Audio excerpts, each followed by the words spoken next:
Hi, this is Alex from devstories.eu. Scanpy Single Cell Analysis, Episode 1 of 16. Single-cell datasets have exploded from thousands of cells to millions over just a few years.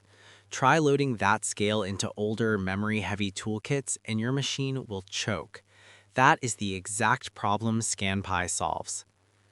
Scanpy is a scalable toolkit built to analyze massive single-cell gene expression datasets in Python.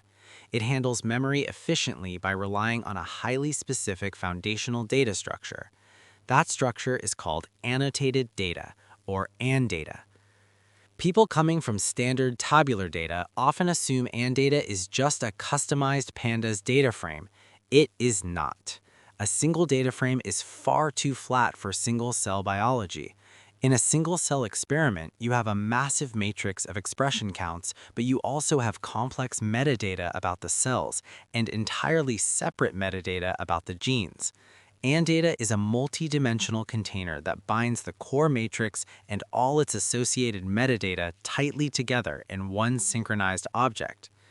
Consider a scenario where you are loading a dataset of 1 million cells. At the center of your AnnData object sits the core data matrix, accessed via the .x attribute.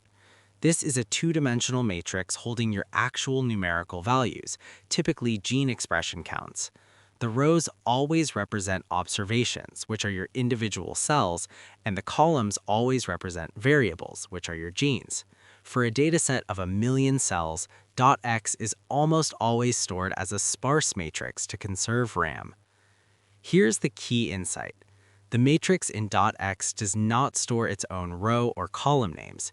It relies entirely on two dedicated metadata data frames to provide that context. The first is the observation metadata, accessed via the .obs attribute. This is a standard pandas data frame mapped directly to the rows of your .x matrix. It holds everything you know about the cells. For your 1 million cell dataset, .obs will have exactly 1 million rows. This is where your cell barcodes, batch labels, quality control metrics, and clustering assignments live. The second is the variable metadata, accessed via the .var attribute. This is another standard pandas data frame mapped directly to the columns of your .x matrix. It holds everything you know about the genes or features you measured. This is where you store gene symbols, chromosome locations, and statistical metrics like highly variable gene flags. Because .obs and .var are strictly aligned to the dimensions of .x, you can slice the AnnData object safely. If you filter out dead cells from .obs, the AnnData object automatically drops the corresponding rows from .x. The dimensional alignment never breaks. There's one more crucial layer in the AnnData structure. As you process your single-cell data, you generate multi-dimensional representations of your cells, like principal components or UMAP coordinates. These outputs do not fit neatly into a single column of .obs. Instead, they go into a separate dictionary called .obsm, which stands for observation matrices. The only rule is that any matrix you place in .obsm must have the exact same number of rows as .x.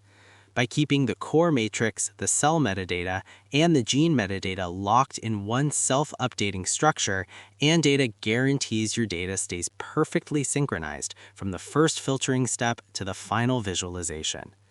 If you find these episodes helpful, you can support the show by searching for DevStoriesEU on Patreon. As always, thanks for listening. See you in the next episode.